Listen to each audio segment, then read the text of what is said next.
Hey everyone, welcome back for another podcast of Beyond the Dirt. Today we're on episode number 4 and we're going to dive into what we've alluded to a few different times, our watershed projects. I drew the short straw today, I guess, and so I get a lead off the bat and kind of talk about the Turkey River Headwaters project that we have going up here. And I guess first off, we should kind of just give a background as to how they're funded, where they're located, what you kind of thinking about when you think of a watershed project. But I think first and foremost, you need to know what a watershed is.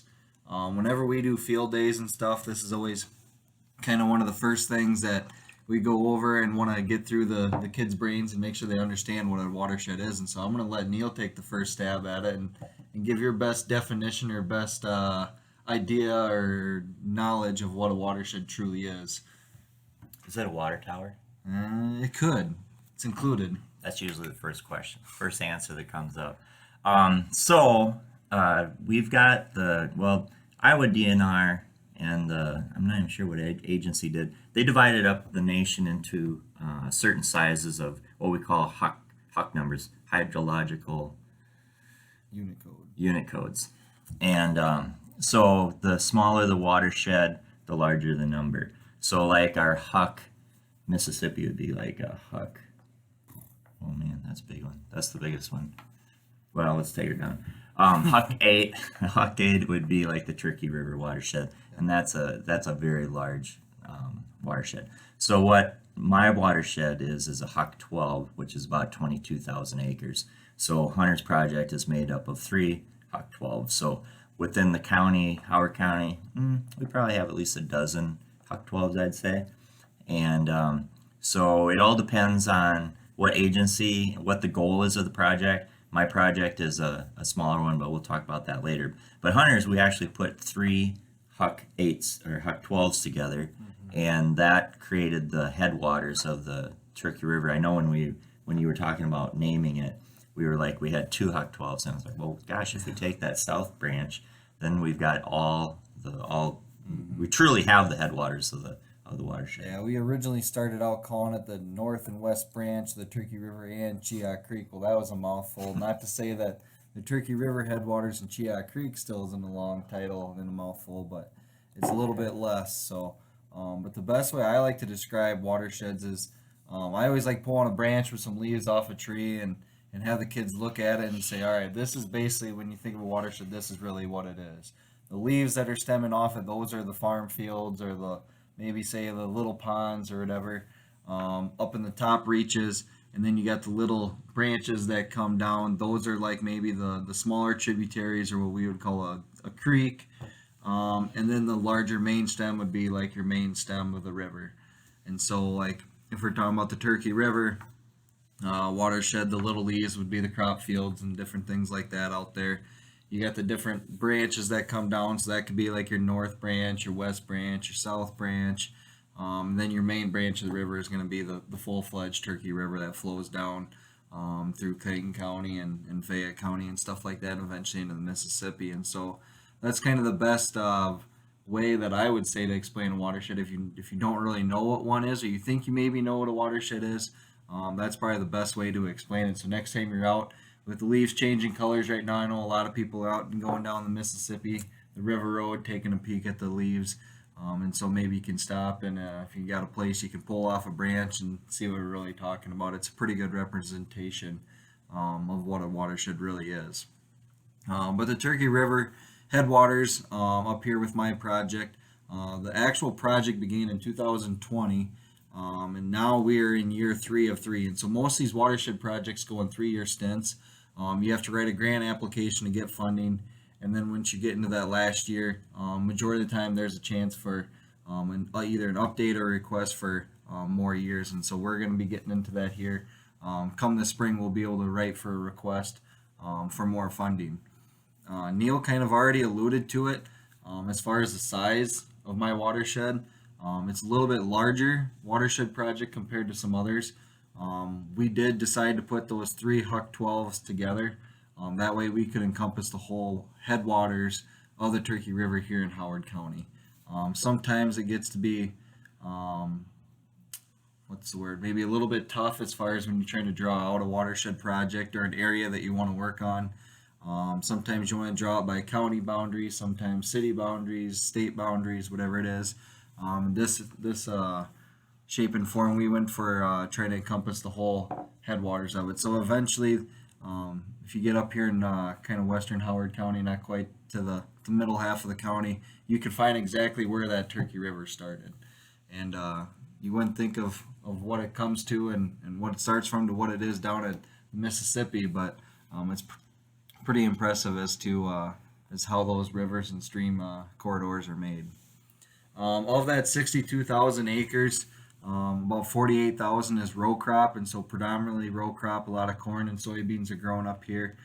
For the most part, my area is pretty flat. You see a lot of it in the Iowan surface. You do see a little bit in the Paleozoic plateau, and so you see a little bit of the karst topography and whatnot, but the majority of it is pretty flat ground and really good soils to be farming. So if you're familiar with the area, how we always like to explain it, the south side of Cresco is kind of the Turkey River headwaters. The north side is then when you get into the Neal's watershed project. From the south side of Cresco, it kind of encompasses to the west, a little bit to the north also, and so it kind of gets over to that Davis Corners area where Highway 9 and Highway 63 intersect. It then kind of strives down 6-7 miles, and then eventually works its way back to the Cardinal Marsh, working its way northeast. And so we actually shut this watershed project off right at the Winneshiek-Howard county line. And then the next watershed project, Matt Frana, his project starts up right there at the Cardinal Marsh Bridge. And so it works really nice how we have multiple projects butted together, all with the same goals and whatnot, trying to implement conservation and different things like that.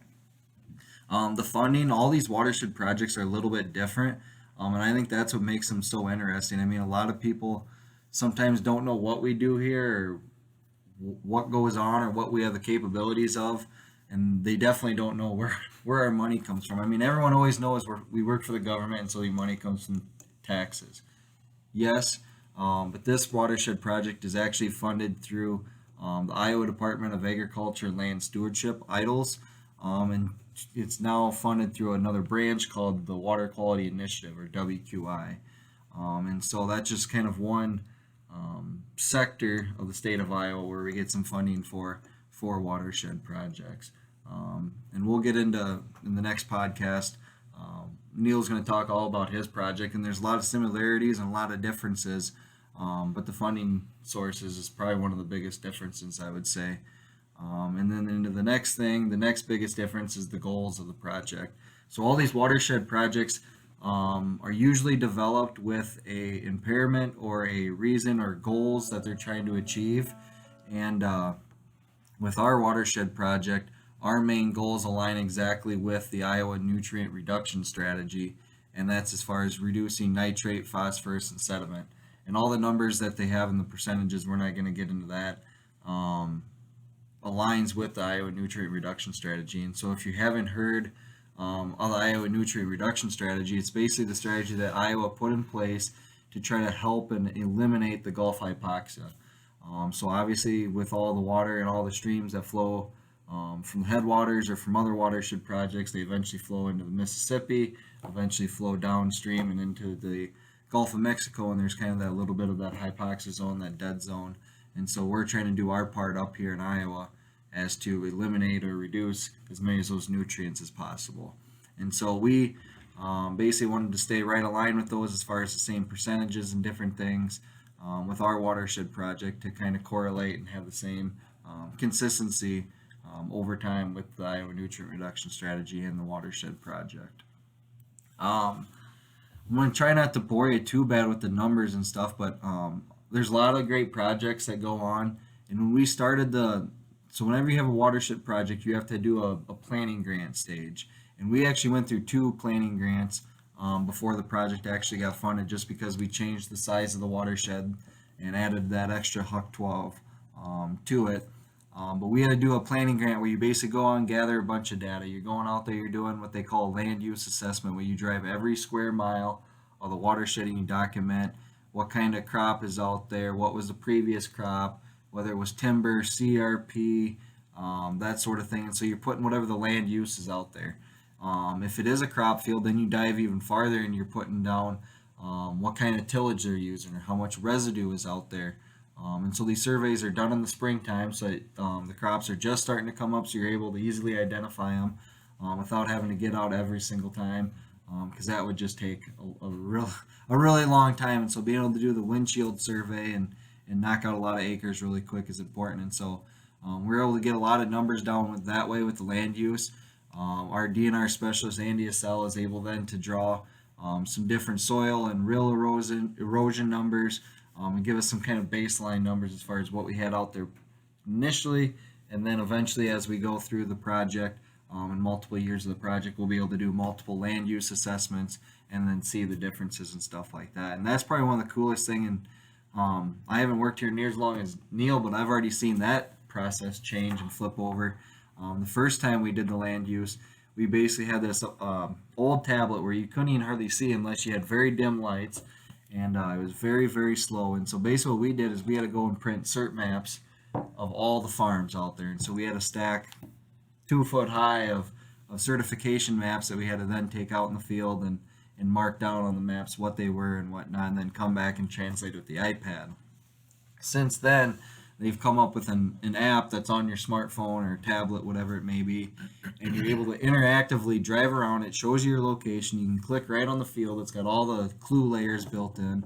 So you can click right on it, and a lot of times it's got previous data uploaded from previous land use assessments, and so it gives you kind of a starting position. And then you're able to go right through there and pick out all your different drop downs and whatnot it is. And what was the coolest thing about it is when we did the Turkey River the first time we had the app, is Dalton and I went on the east-west roads, and Neil and Dakota and Andy went on the north-south roads, and they were able to knock out those. We were starting to go on the east and west, and as we were intersecting and getting close to each other, the fields were popping up in the different colors correlating with what was out there, and so you knew instantly what was actually being done or had been completed, so we weren't duplicating things. And so this app just, it probably cut the time, by 80%. It was ridiculous. When we would do the hard maps, I don't know, a month or more, 2 months. By the time we got stuff printed off, got stuff aligned, got out there, did the survey, then put it back into the iPad, it was easily 2 months. This app is so simple. Andy has it all loaded up, and we knocked out these 62,000 acres in about 3 days. It was impressive how quick we knocked it out. And so being able to have that baseline data and know kind of what's out there to begin with. And then we also do our kind of other assessment is a RASCAL assessment, rapid assessment along stream corridor along length. Close enough. Stream corridor length. Yep.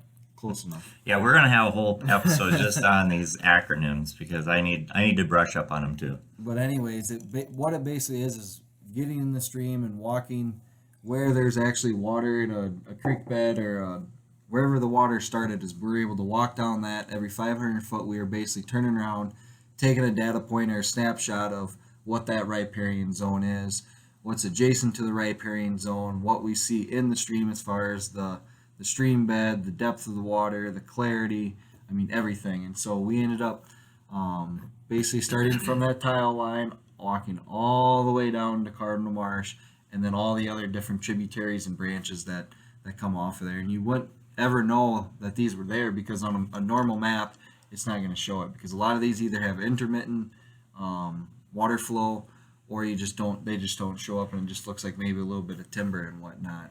Well, I think though doing the RASCAL is probably the most important thing as a project coordinator you can do, especially if you're just starting in that project. You're up close, you're in the stream. We do it in the summertime, so it's nice and warm out. So we're walking the actual length in the stream water, in the stream bed, and there's probably maybe 20 different parameters that we're looking at and recording. Mm-hmm. But we're first off, we've interacted with every landowner because we asked permission to do this. Usually we get permission. A couple people prefer us not to walk through, but that's fine. But the nice thing is that you really get hands-on, up close. You can see what is going on in the watershed.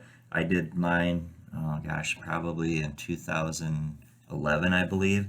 And so we would have liked to have done it this summer, but we were a little short on staff, so we weren't able to do it. Hopefully next year. We got the land use assessment done. But I tell you what, for that project coordinator to really get a hands-on and really see up close what's going on with that stream, the rascal is so important. Well, in a lot of cases too, I mean, even myself, I mean, I'm from the area, I've been around, but I never had walked the entire branches and all the creeks and all the stems and stuff. Which was how many miles? It was about just short of 50 miles. So, I mean, if you truly draw a map of the Turkey River headwaters and whatever, you maybe only get maybe, I don't know, 20 maybe, if you're lucky. Yeah, because I mean, we walked every branch. Any branch that had decent flow, we'd walk up into. And I think in my watershed it was 27 miles. So, yeah that's about so this right. stuff adds up pretty quick. But even nonetheless, I mean, a lot of these watershed coordinators, when they're starting out on a project area, aren't from the area. And so maybe they have no clue what the landscape is out there. They have no clue what they're actually dealing with. And so given these two different assessments that they're required to do and get out, see the landforms, see the landscape, get in and see the stream is very, very important so that they know what they're starting with and work in. And so then once you get all this kind of stuff done, then you're ready to finally write for that full implementation. And we are lucky enough, and like we said, in 2020 to get picked up for a watershed project. And normally the WQI projects, they call them a demonstration project, and they're basically, at the beginning they were really focused on the cover crops deal. Then they started to kind of evolve and look at the wetlands, and now they're really wanting to promote the bioreactors and saturated buffers. Well, we kind of took a different approach to it. Being I had worked with Neil before, and he kind of was the one who trained me, I wanted to take this watershed project as a full traditional watershed project, seeing brick and mortar projects, the grass waterways, the egg waste, the stream banks, all that kind of stuff that's going to stay there year in and year out for years to last, and not just a one-year management practice. And so that first year, I mean, we had a lot of great projects. We did about a little over $1 million worth of conservation, and since then it is significantly blown up. To date, just right now, I mean, we just started year number 3, and would have been a July 1 start date for this last year, and we've already got over $1.7 million worth of obligated conservation. And so the year started off with a bang, and we're just going to keep cracking away. And with EQIP and CSP selections to come here this late fall, early winter, we're really looking forward to keep growing that number and invest a lot more money. And so a little over $5 million in 3 years is pretty good. Granted, it's a little bit bigger watershed, so you got to scale it to what you're working with, but nonetheless, it's still a lot of great practices and a lot of great projects getting completed. Kind of the, I want to say, big number I like to promote is, yeah, $5.2 million a lot, but what people are actually looking at is how many acres are getting completed. Last year when I had my annual review, I put a number together as we had 30,000 total acres of conservation implemented in the 48,000 acre row crop area. And so a very significant amount of that, and that basically contributes to CSP practices or enhancements, EQIP cover crops, stream bank projects, WQI cover crops, and different little odds and ends, windbreaks, and this and that, and CRP. And CRP is taken out of that 48,000, so you got to bump that number up about 6,000 acres. But still, it's a lot of acres getting something done. And that's when we talk about the different programs and whatnot. That CSP program is really kind of all-inclusive because it's not just paying for, say, let's just say cover crops, and that's it, done. It's helping pay for variable rate of fertilizer. It's helping for soil tests. It's helping for like the Haney test and different things like that. I mean, there's a lot of different odds and shapes and forms that can be put into this program. That's not just one management practice. Then kind of the next thing, I mean, we've talked about a lot was the cover crops. So far, the cover crops, since the project has started, has really blown up. The year of the planning grant in 2019, we promoted a little bit. We didn't have any funding for it. It was just kind of the guys who had traditionally been in the EQIP and CSP program that were doing it. And so we had just about 1,500 acres. So not a lot, but at least we had some going on. It was kind of just that new emerging practice at that point. In 2020, when the watershed project started, we still didn't have direct funding for cover crops. We had to use the state cost share pot of money. They were getting maxed, they had to get maxed out at 160 acres. And so we ran into some problems as far as getting more acres in that people wanted to do. And then finally in 2021, Matt McDonald, who's my project admin, finally said, "Hey, I got some money for you. Here's $100,000." And I don't even know, it might have been a week, and we got through that 100,000 like that. I said, "You got any more?" We got some more acres that we want to do, and so I mean, it was definitely a testament that once we got some money, we were able to pick up a lot of acres. Another kind of help to that, and we've already kind of talked about, was the MRBI. We were down actually in Austin, Texas, when the deadline came up for a conference, and so we were actually kind of going back and forth between the conference and the hotel room, trying to get that grant submitted and wrote off. And so we actually secured a little over $300,000 a year for EQIP cover crops through this special pot of money just for the watershed project area, and so that helped bump that number up. And then this fall we'll have just under 16,000 total acres of cover crops getting seeded. So that gives you a little over 30% right now of the total watershed area covered in cover crops for this fall. Both a mixture of winter hardy and non-winter hardy, which is a pretty good number, but it's not near what the champion Silver Creek can do. But yeah, we're still proud of it. I mean, as far as the growth that we've had in those 4 years, I mean, that's pretty good growth as far as keeping those numbers going. And we'll see if we can't get over that 20,000 mark for next year. I mean, those cover crops do a lot of good things. I mean, the infiltration rate, creating that habitat or that food source out there for the wildlife, and then just helping with those infiltration rates when we get those heavy rainfalls either this fall or even next spring. I mean, they really do have that lasting effect on the soil structure and different things like that.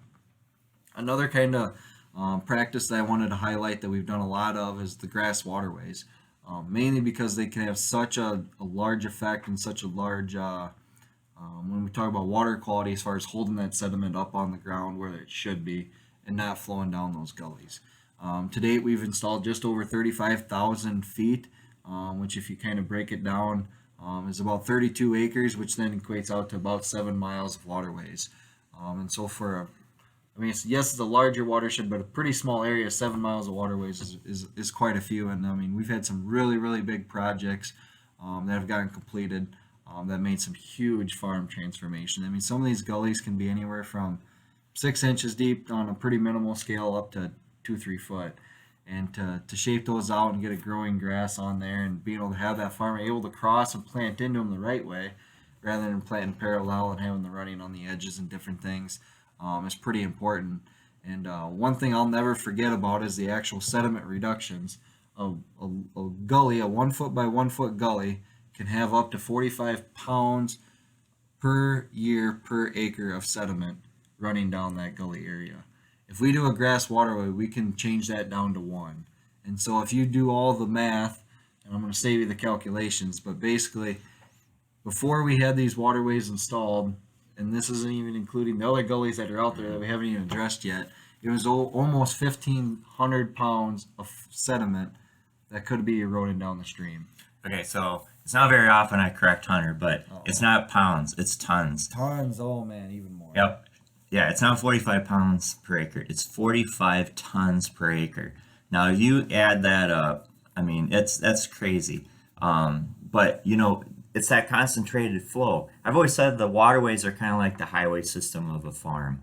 And it's that where that main flow water, you got the heavy rains, it's going to be that concentrated flow. Once you've got that area protected, shaped out, so you got nice shape, it's got capacity to hold up to a 100-year storm, and we get that all grassed up with some nice brome grass, it you know, that's going to hold up. But to go from 45 tons per acre down to 1 ton a year, I mean, 1 ton a year is still a lot of soil, but that's probably one of the best practices that we have in our conservation toolbox, and it's something that I love doing. It's like Hunter said, seeing those transformations of those farms that you used to drive by and you see these gullies every fall. And now we've got these beautiful maintained mowed waterways is fantastic. Well, in a lot of cases, well, I shouldn't say a lot. In some cases, we've had projects where once you get a gully going through there and you can't cross it, then it kind of gets neglected and you don't do the work on it. Well, a lot of times there's tile in the area. Well, then the tile gets plugged. And before you know it, you got a 2 foot by 2 foot cut or more. you got willows growing up in there, you got standing water, and it's just a mess. And then you just have to completely revamp the whole area. And some of these things, they've actually gained more crop ground because these areas have gotten wider than what they really need to be. They're too wet, they can't get near them. And so, I mean, these are an absolute must, and it's one of the easiest practices there is. I mean, there's days where we have people come in who are interested in waterway. They show us where they want them. We go out that afternoon, we get them surveyed, we bring them back, they get designed, and we could be building them within a couple days, really, if everything works out with the funding and whatnot. And so it's not a hard practice. It's one of the easiest ones out there. Maybe cover crops might be easier, Yeah. but nonetheless, it is an easy practice and does a tremendous amount of good out there on the landscape. The next kind of one, and I mean, this is going to save even more soil, is stream bank stabilization. I mean, you guys have seen our creek beds and our stream beds, our river beds. They are getting beat up worse and worse and worse and worse every single year. And that contributes a lot of sediment and a lot of phosphorus to the streams. And so if we're able to do these stream bank projects the best we can in high priority areas where the bank erosion is the worst, we can really save a lot of soil and keep it where it needs to be and really cement those banks and hold their structure how they need to be. Like we've always talked about, Iowa is one of the most changed landscapes, and that's kind of the reason why we have to do some of the stream bank stabilization, is because a lot of these creeks have either been straightened or shallowed out or whatever it may be, and so the water's trying to do its natural duty and slow itself down with its velocity, and that's the re-meandering process and different things like that. And so we've done a lot of stream bank here in the watershed, a little over 2,500 feet, which that's going to get almost doubled here this winter. We got five stream bank projects picked up here just a few weeks ago. And so we're going to be able to do a lot of good and get some rock out there on the banks and incorporate kind of a new aspect is the fish habitat part of it. And we've talked about that in our earlier podcast. But it's a great project. It's a great practice. The landowners absolutely love it because a lot of the times these riparian zones, either they got trees near it, they got CRP near it, crop fields near it. A lot of times it's a recreation area for them. They maybe have ATV trails or side-by-side trails, whatever it is. And if these creeks keep eroding, it's going to take those trails out and they're not going to be able to ride, or they have the steep banks, they're not going to be able to drive down into the creek and cross. And so it's really important for us to be able to connect that landowner to their piece of property and enjoy it to the utmost ability. The last practice that I wanted to talk about that we've done a lot of is wetlands. And these last couple of years with the changes in CRP, with it being 100% cost share and eligibility requirements and stuff, we've been able to do a lot of them. And so just these last couple of years, we've had 6 completed, and we got 5 still in the hopper ready to get built here this fall / winter. And so these do a tremendous amount of good as far as water quality, reducing that phosphorus and that nitrate. Dalton Nelson, who used to work for us here, unfortunately has left us, but his senior project when he was at Upper Iowa is basically seeing how the nutrients were reduced from the inlet side of the wetland to the outlet side compared to different land treatments above, whether it was CRP, crop field tilled, crop field no-till, crop field cover crops, whatever it may be. And really across the board, he found a lot of the same things as far as the reductions.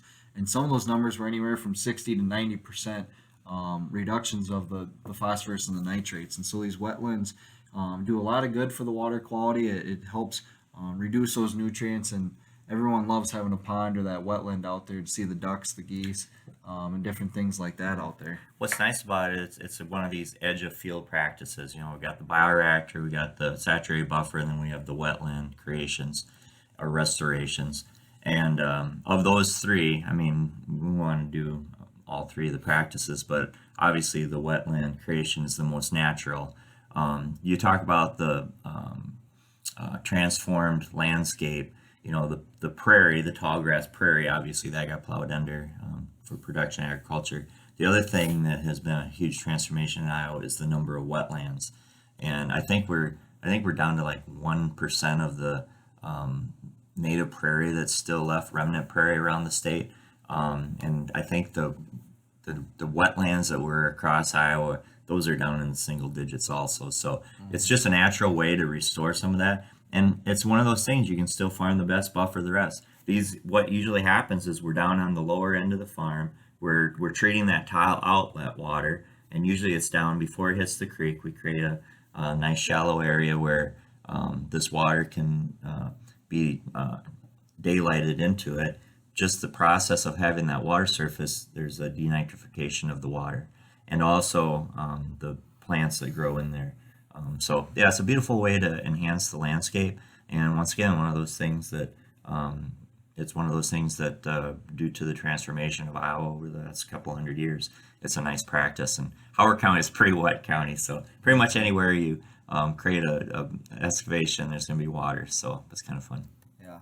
I mean, and enough with the numbers. I mean, I love talking about numbers. I mean, dollars spent, acres treated, that sort of thing. But when you get down to the nitty gritty, you got to have something that you can show, something you can take pictures of, um, and be able to show to those landowners and say, hey, this is what you now have compared to what it was.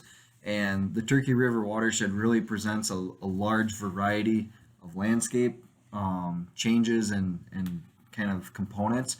On the eastern side, you see a lot more of the big timber, the wooded area. You see a lot of the recreation part of that. And then as you start to kind of work your way westward, you see a lot more of the CRP, the row crop, and different things like that. And so it kind of presents that kind of best of both worlds where you're right on the edge of that driftless, you're getting a little bit of those rolling hills, the timber, and then you start to work your way in kind of the flat ground, which really presents a lot of different opportunities as far as hunting, fishing, recreation, ATV trails, snowmobile trails, whatever it may be. There's a lot of different ways that you can get people involved out there. And kind of one of our keystone areas that we always talk about is the Vernon Springs Mill Pond. I mean, you got the Cresco Country Club right up on the hill there. Has a beautiful 9-hole golf course. And then as you look down the river, you got our Arch Rapids, or our Rock Rapids, or Fish Ladder, whatever you want to call it. I mean, and that was not always there. This was something that got installed going on almost 20 years ago, not quite, probably 15.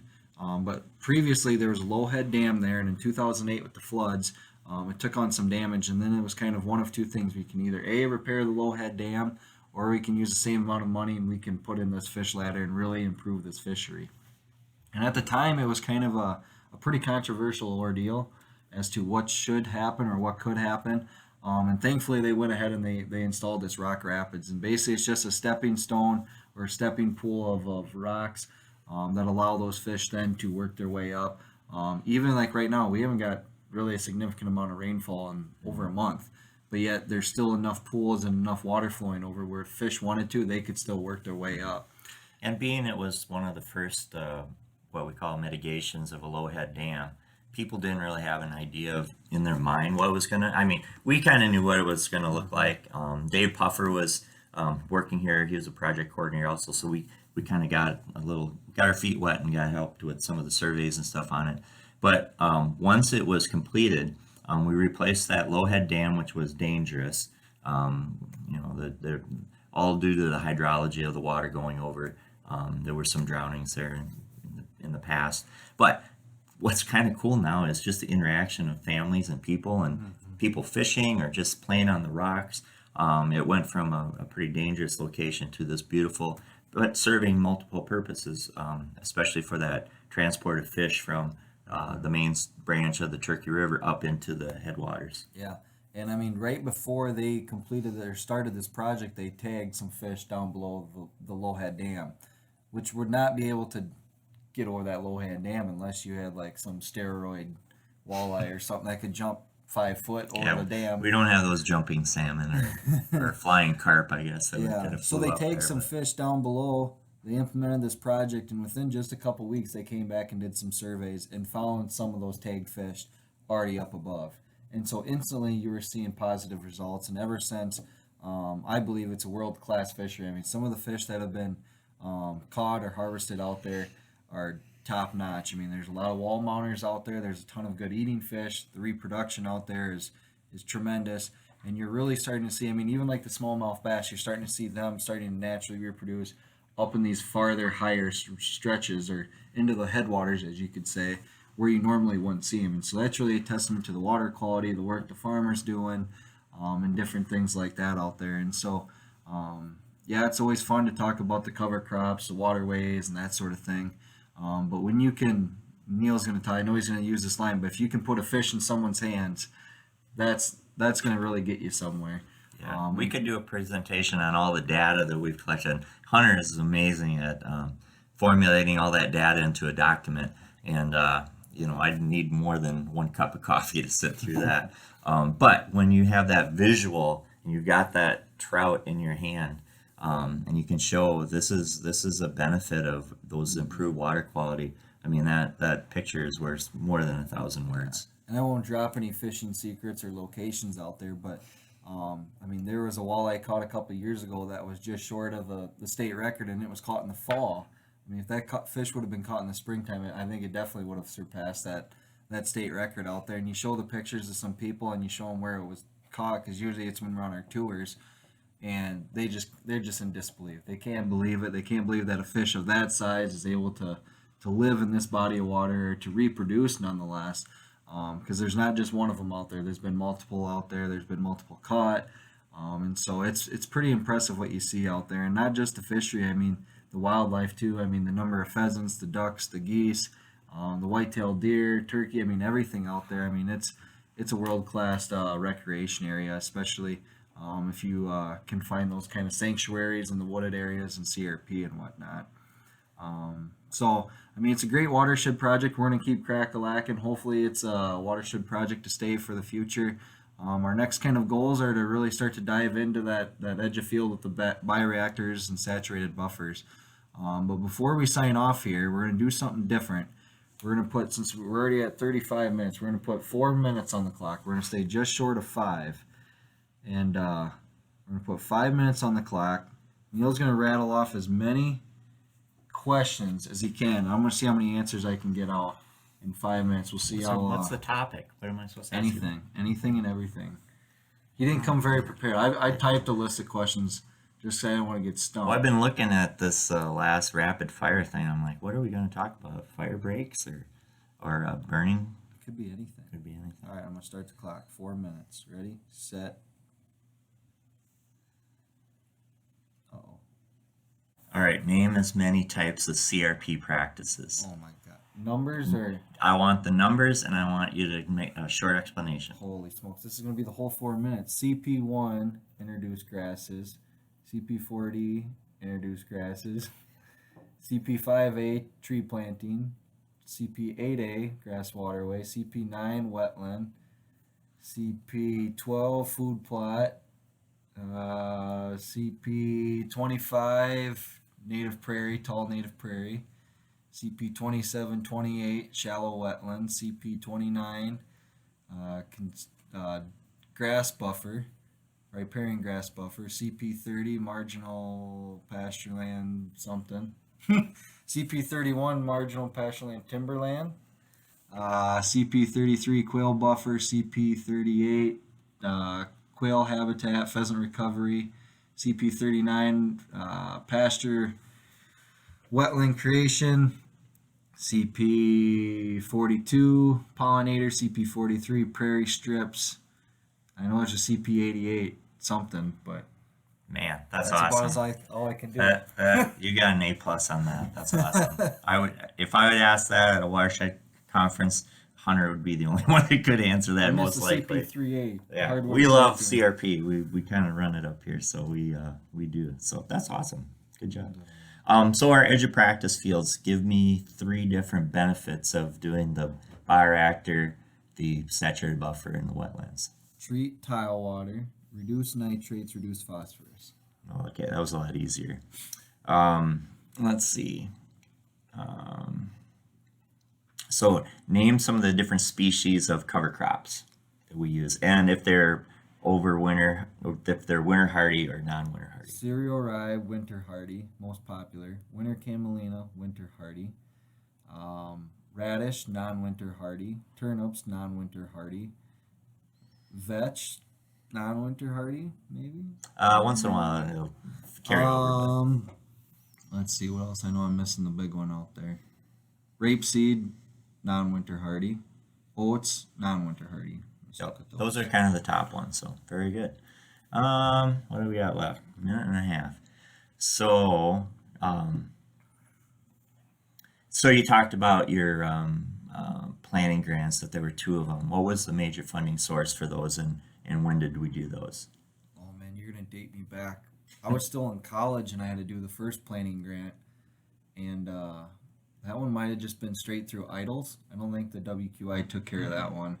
And then this newest planning grant was through actually WQI back in 2018, 2019. And actually, it was supposed to go an extra year, and we had everything basically already completed in the first planning grant, so we just had to do that extra sub watershed and revamp a couple little things, and so we actually were able to finish it early, and we were actually had 1 year planning grant while we were starting the implementation stage, so a little bit different in that way.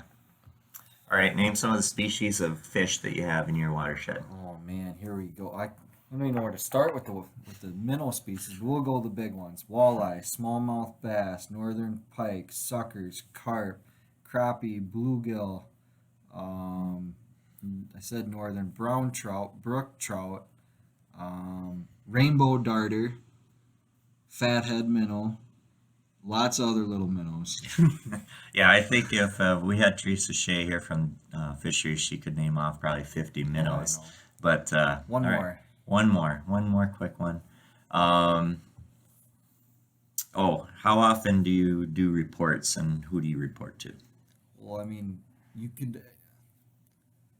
could do a report every single day. I mean, and basically when I'm talking to farmers, you're basically giving a report every single day. But as far as formal reports, I mean, every month we give a report to our commissioners, which we're going to get one of those suckers on here pretty soon. So one report every month to the commissioners. I have to do a quarterly report, which is every 3 months to Idols for my watershed project, and what's going on there. And then one time a year, basically an annual review or annual report, where you get the funding sources to come on up. We do a tour and that sort of thing. So Very good. You answered those pretty well. You went I actually did pretty good thinking of the went questions. pretty easy. So we're gonna sign off here, and we're gonna jump right into his Silver Creek project. And we're gonna make a separate episode for it, and hopefully we can make this one work. I mean, we're definitely no podcast gurus, and right before we did these rapid fire questions, it kind of shut down on us. So I guess we're gonna figure out how we can meld some videos together and figure that out. We'll see. We're gonna venture into editing, so we'll see. So We'll see what we can come up with. But anyways, we're gonna sign off here, episode 4 of Beyond the Dirt podcast.